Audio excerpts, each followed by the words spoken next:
Welcome to Houston Sports Show. I see Tinkerbell in the background. You're excited about that, right? Very excited. I'm Jerome Solomon. She's Lauren Leal. We have another packed show, chock full of excitement tonight as we're coming to you from Comicpalooza here at the George R. Brown Convention Center. This week, Houston was host to Comicpalooza, Texas' largest entertainment and pop culture event. We're talking comic books, science fiction, anime, gaming. As you might imagine, it was exciting. Well, of course it was exciting. I mean, Daenerys Targaryen was in the house, and Beyonce Center was at Toyota Center the other night. So yeah, I'm really excited about that. Calm down, Jerome. No, Game of Thrones here. But we will have the voices of Comicast, a hot Houston-based podcast that was featured here at Comicpalooza. And I'll have a feature on the growing esports phenomenon featuring the Hearthstone Collegiate Championships from Georgia Tech. Indeed, and elsewhere we have an exciting drive of the week with one of our favorites, high school track phenom Matthew Bowling. But first, since we were last year, the Rockets played 3 games this week. Unfortunately for them, they lost 2 of them, including one at home to the Warriors on Friday night. That brought this season to an early end. Let's get to the starting block with the disappointing Rockets. And we'll jump right into those Rockets with Alykhan Bijani of The Athletic here, who covers the Rockets. And follow him on Twitter and social media. He's one of the best in the business at what he does and giving you all the inside information on what the Rockets do day to day, game to game, and now their season is over. So we'll do a little bit looking back, but I definitely want to look forward with you as well. Let's look back on this Warriors series. I described it coming into this as a disappointment. How disappointing is the actual finish for the Rockets? This is what they wanted to do. This is what the matchup they wanted all season long. They played them 4 times this regular season. They won 3 of them. Every time they played them, you could see the confidence in them continue to skyrocket. They were as motivated to play this Warriors team as any other team in the league. And that's because they knew if they get past this Warriors team, they will have a great shot at winning a championship. And now that it's done, I know they feel bad. Coach D'Antoni himself said after the game, this one's going to sting. It's not going to go away today, tomorrow, the next day. It's going to take some time. And it's because their entire roster is shaped to beat this Golden State team. Yeah, I got a sense after the game in the locker room, it was different than it was from last year. Last year, they seemed invigorated. They're like, hey, let's run it. Let's run it back right now. They were ready to play them again because they thought, give us another shot at them, we can get it done. Mm-hmm. This one, it seemed kind of deflating. I mean, because they felt they could have done a lot better job. You know, in the locker room, to talk about your points as well, the key word and phrase that I heard so much by all the players was smarts. They didn't play with the smarts they needed to. And that's a part of those championship habits we heard so much from these Rockets and their coaches headed into the postseason. They didn't display those in the postseason. I think they're going to go back to their drawing board and see, okay, we have these guys on our roster. We have all these free agents. We need to shape our roster not only with guys who can compete, but can play smart. Because against this Golden State team, you make one mistake and they're going to make you pay for it. As we saw in the 4th quarter, 7-point lead, make a couple mistakes, that transition. I go back to that. There was this one transition opportunity where Gerald Green just dribbled the ball up, had no idea where to go to. Ended up being a miss. Eric Gordon on the left. He has P.J. Tucker on the right, and he doesn't know what to do. He goes to P.J. Tucker. The whole play breaks down. But it's a 3-on-1. What do the Warriors do with the next possession? Hit a 3-pointer. That cost them their lead. They had a chance to push it to 10, start pushing this lead up and up. They didn't get it done. That's what the Rockets need to focus on. How can they continue to play smart against these Warriors? You talk about playing smart, though. That's one thing that the Warriors do. They have the superstars at the top of the roster. They also have players at the bottom of the roster, but bottom of the rotation more specifically, who can contribute and who deliver. The Rockets have that all season long. They get to the playoffs, though, and Mike D'Antoni doesn't trust those guys. He doesn't trust Daniel House. He doesn't trust Kenneth Faried. He doesn't trust Gerald Green nearly as much. Is that a problem? Well, the Warriors only played 6.5 guys while Durant was healthy, and when Durant went down, they moved it back up, but those guys delivered. And they each one contributed. Yeah, and the Rockets in the first 2 games of the series played 10, 11 guys. That's not, I think Coach D'Antoni kind of heard the criticism last year, and he's like, you know, you guys criticized me for not playing them, and I'm playing those guys. Right. And they ultimately didn't get it done. Daniel House has shot 26% from 3 in the postseason compared to around 38, 40% on spot-ups in the regular season. You cannot have that from a guy who's backing up P.J. Tucker and allowing you to play as small and match up with the Warriors. Not with Daniels. A lot of guys on the bench who struggle, besides Austin Rivers, who played great. But that's the opponent, too, yes. Because when you have a guy like Daniel House who gets in the game on a random Tuesday in Minnesota, that's a completely different thing than a playoff game against the Warriors. Those 5-minute stretches turns into minus 10, 11, 12 points, and you can't get those back. Exactly. Yeah. So going forward, what does this team do? How do they get better? How do they improve with the salary cap constraints they have, with the roster built as it is? It's a tough question. They have around, I think, $114 million given to 5 players, and those are their starters. And I asked Tillman Fertitta this after the game, because earlier that day on the program, he had said that he'll bring back all his 5 starters. And then his response post-game was, well, you know, I'm going to do whatever it takes to get this team to win. It's very different answers from what he said. Not everybody's coming back. Exactly. And it remains to be seen, how do you improve your roster when your biggest trade pieces are guys with high salary marks? They don't have a bench. Their entire bench is full of free agents besides Nene. He was an option, but will he retire? It remains to be seen.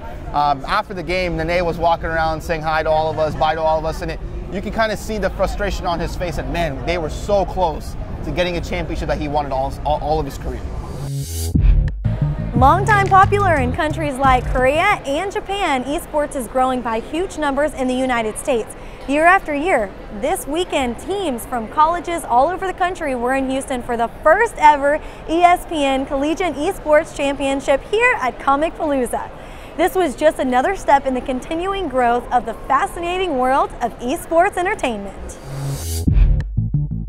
Esports has been around for a lot longer than people realize. At Blizzard, we started noticing it grow first in South Korea, and that was about 15 years ago. And esports was already big in South Korea by the time we took notice of it. It was already on linear television. There were already sponsored teams. The players were treated like celebrities. You had, fans waving up signs. So we realized it was already a big thing in Korea. And by the time we took notice, it started to get more popular in the West, but more grassroots. I feel like it's also to do with the boom of streaming, where the streaming platforms have really allowed esports to grow, allowed personalities to really develop on streaming platforms, gain viewership, and then that brings people to the esports space. And that's really allowed esports to grow. And also, the games have started moving towards an esport environment, where games from the very beginning are designed to be esports games. And yeah, that's basically what's added up to a big esports scene right now. That scene is bigger than almost anyone imagined. No longer is it just 1 or 2 kids playing quietly in the basement. Yeah, what we saw before were kids going to each other's houses to play video games. It was whoever had the latest console, and you have to head over to Jimmy or Sally's house to play. And now it's gotten to a point where it's a form of entertainment. So esports is often referred to as competitive gaming, and I like to call it competitive entertainment, because now it's not just about the competing aspect, it's actually about the spectating aspect. The team at Georgia Tech feels like they have come from nowhere to somewhere, from playing just for fun to playing for a national championship. The first time I ever really played a game that was like ranked would be like Halo Wars. It wasn't like anything organized, it was just playing online, but trying to fight for a higher rank was just exciting to see a number go up basically for winning. For me, it was League of Legends. I'd always play it with my friends, and we'd always, get on each other about, I guess, who's the higher rank. And that kind of added to that, I guess, level of competitiveness. Those involved say if you don't get esports, you're going to be the one left behind. It's going to keep getting bigger and better. I think what I want people who don't know much about esports to know is that it's coming, it's been here, but it's going to continue to grow. There are a lot of folks who look at it with skepticism because they don't know what the kids are doing, spending so much time playing video games, but these kids are actually developing long life skills of coordination, teamwork, communication, high-end coordination. And so there's a lot of skill involved to play at the level that these people play at. And this younger generation that is growing up love to watch it because they want to get better at what they're doing, and that's their form of entertainment. So if there are folks who aren't interested in today, I would say get interested, because your kids are going to be interested. And if not that, their kids will be interested. So, you don't want to be like the old grandma and grandpa that doesn't understand what's going on. You want to be the cool one.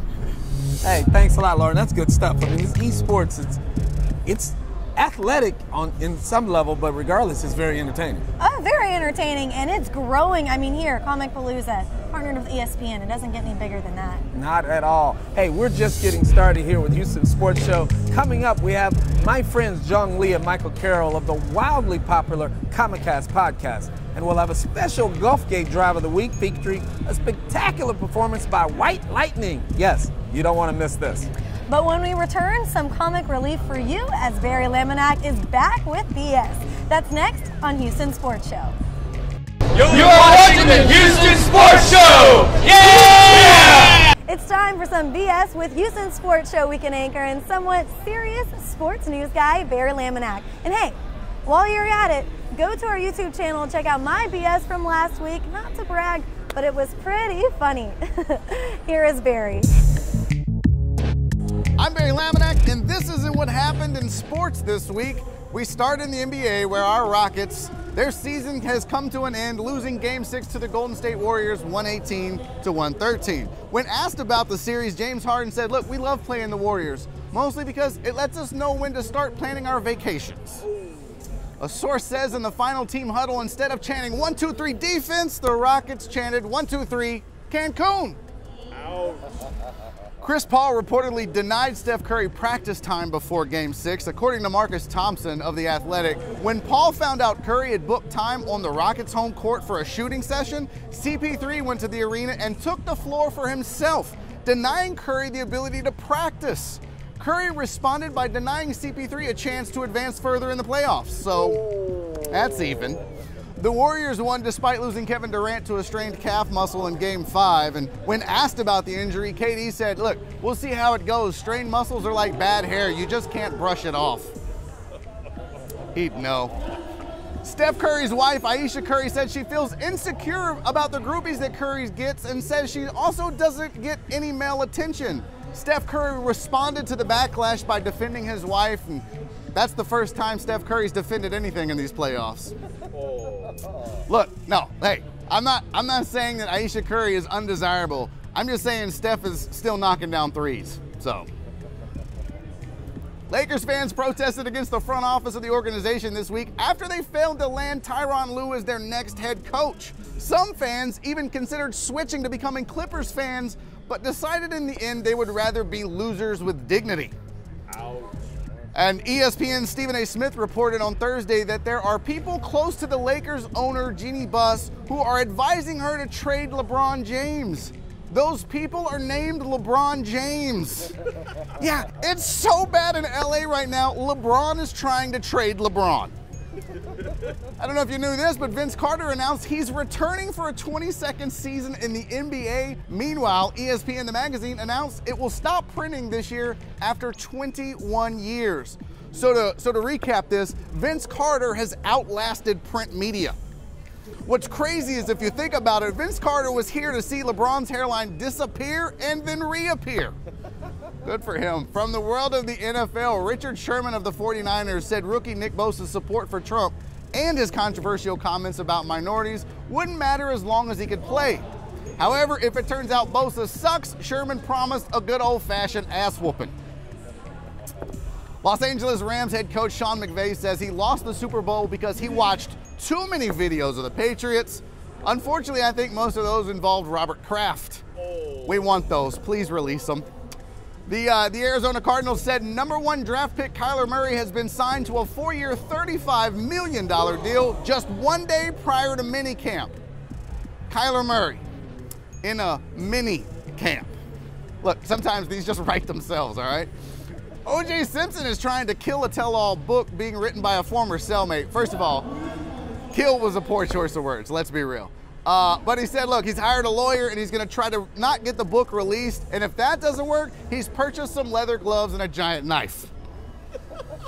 I'm guessing the gloves don't fit either. I don't know. And finally, in other sports news this week, during a game between the Cincinnati Reds and the San Francisco Giants this week, a swarm of bees settled above the backstop screen, causing an 18-minute delay. Authorities were finally able to get the bees to leave by playing Reds highlights. At 36 years old, Tana Lynn has set the record as the oldest rookie Sports Illustrated model.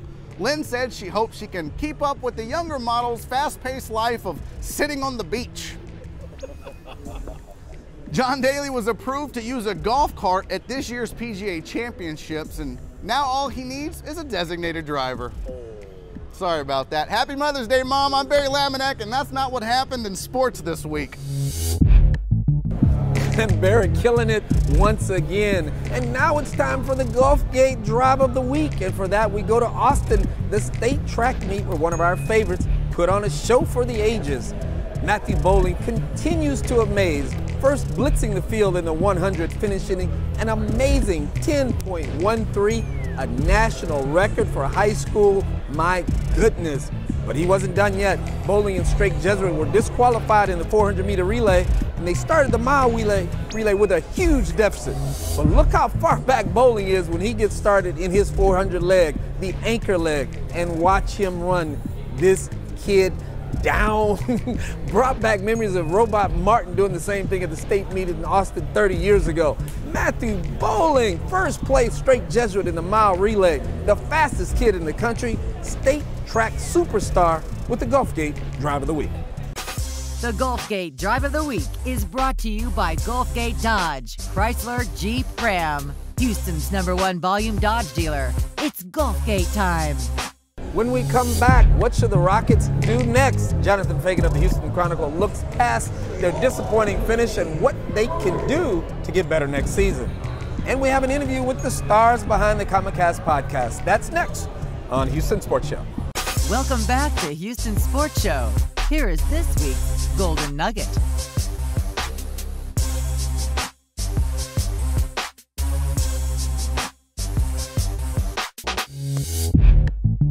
The Rockets lost to the Warriors in the playoffs in 4 of the last 5 years. Can they ever get over the hump? Chris Paul is slipping. Mike D'Antoni has never won a big game in the playoffs. As the lead guy, neither has James Harden. Jonathan Feigen of the Chronicle takes a look at the Rockets and where do they go from here? Well, as you can see, this is not Oracle Arena, although we do have a championship trophy there. As far as where the Rockets go from here, well, they start by assessing who they were. They were a good contender. They cannot say now that they were a championship team. Last year, they felt that they were, even after they lost to the Warriors, because they were not at full strength. This year that they were. So they know they need to be better. I even thought James Harden's answer to me, I know what we need to do. I know exactly what we need to do. He never did say what he knows, but the fact that he did not say, we need to run it back. He did sort of intimate they need to either change or improve, or obviously the goal is to do both. Maybe they can improve from within. Clint Capella can certainly be better, be more of a force than he was in this series, where it was a bad matchup for him. He didn't have the quickness and speed advantage, the athleticism advantage he has on other centers, but still, they can expect him to be better, to improve. Hard as it is, remarkable as it is, James Harden continues to improve. He's a better player now than he was in the MVP season. But we all know they also will look at what they can do with the roster. They're in a very unusual situation. They're a contender. They're a quality team, one of the, let's say, 5 best in the league, and they have all 5 of their starters under contract. They have 1 reserve that plays regularly, and he doesn't even play regularly, Nene, who's under contract. So obviously there's going to be a lot of roster turnover. There's going to be change, but it will be with that bench. They're limited. They're very little what they can do in that they have a mid-level exception, probably $5.7 million, and they don't have a lot of trade assets. They don't have a pick in this year's draft. So it's going to be an interesting summer. They're going to have to improve by trying to hit it big, probably on minimum contracts and what they use out of their mid-level exception, some of which probably goes to Austin Rivers. So it's going to be a real challenge, but it is kind of the one that they've made work for them before. It was an interesting season, and naturally it's going to be an off-season to watch too. Jong, Lee, and Michael Carrell are behind-the-scenes radio producers who jumped behind the mic to form a podcast. Their interest in comic books, comic book movies, sci-fi, and fantasy television shows is on full display in Comicast Podcast. They were highlighted at Comicpalooza, even doing a taping of the podcast today in front of a live studio audience. Here are Jong and Michael. The podcast is called Comicast. You can find it on iTunes, Spotify, Stitcher, Google Play, podcastarena.com/Comicast. We actually interned a class apart at not Gal Media, but ESPN 97.5. But we worked together since then as interns. We became part-timers together. So we kind of grew up in the industry together. And then Michael kind of ventured off as a production. He fell in love with production. I fell in love with producing. Yeah. And then I just came into his studio one day and I was like, hey, I have this idea. We both are geeks, and you want to do a podcast together? Well, and what I love about it too was like I always wanted to do a podcast, but I never knew like how to who to go to talk about it or do it. And then when you came to me that day, I was like, oh yeah, sure, Jong, yeah, let's do it. Yeah. The first couple were rough. I mean, a little. Yeah. A lot. It's still rough. It's still rough. That's fine. It's part of our charm. Yeah. If it's anything to do with pop culture, we talk about it. So, like you said, gaming, TV, movies, whatever. If it's anything that we're just interested in, we'll talk about it because we like to talk, I guess. Yeah, we like to hear ourselves talk. This is true. But I want to say the last year of the podcast, it's strictly, almost heavily focused on Marvel Studios. Just because of what happened with Infinity War, and then we saw all this coming with Endgame, and now and Game of Thrones last season was coming up. So if you're just finding the podcast, I would say a lot of it is MCU based and focused, and we're probably going to have to move away from that for a little bit now. But I think, I mean, for the most part, we just like have fun. If you guys like having fun and listening to us goof around, I think you'll enjoy the podcast. He sings a lot. You do sing a lot. I try to sing. It's mostly for comedic purposes because I'm probably a horrible singer. No, of course not. Well, I think for the longest time, our last episode about Game of Thrones episode, what was it, 7? Season 7? Yeah. Was our biggest podcast to date. And then Infinity War happened, and that was our biggest podcast to date. I think a lot of the Avengers stuff is kind of up there, and Game of Thrones. I mean, it's honestly it's those two. It's really those two. And a random episode about the Arrowverse is up there as well. I have no idea why, but it's those two, I guess, aspects. But again, I think we've developed a pretty good community that kind of interact with us even more now than we have ever had. So I think they'll whether it's DC, Marvel, whatever, I think they're down for it. When Houston Sports Show returns, Jerome answers the question, should Rockets coach Mike D'Antoni be fired? This ought to be interesting. Lauren Leal's wardrobe is courtesy of Lexington Boutique. Luxury shopping without the luxury price tag. Visit Lexington Boutique. You're watching the Houston Sports Show! Yeah! For the second straight year, the Rockets fall to the Warriors in the playoffs 4 times in the last 5 years. Mike D'Antoni did not have his finest moment in trying to get his team past a better team. And that's the key part. The Warriors are the better team. Is it Mike D'Antoni's system that's not beating the Warriors? No, it's every system on planet Earth that's not beating the Warriors. Nobody's beating the Warriors. So it's not the Rockets' fault they didn't beat the Warriors. Nobody else is going to do it either. The Warriors are the best team. They've been playing the best basketball for 5 years running. The Rockets have lost to them 4 times. Well, Mike D'Antoni wasn't even here for the first 2. So let's not punish him for that either. Yes, they need to be better. They need to do better. He needs to depend on his bench a little more. Put guys in that he trusted all season, trust them in the playoffs. Yeah, the Rockets had no business losing Friday night to the Warriors, but Mike D'Antoni not being here next year, that will be the biggest loss for the Rockets. The sights and sounds of Comicpalooza. We've been having a good time out here. You're doing your Pokemon Pikachu. Pikachu. What is that? It's so much fun. How do you not know Pokemon? Come on.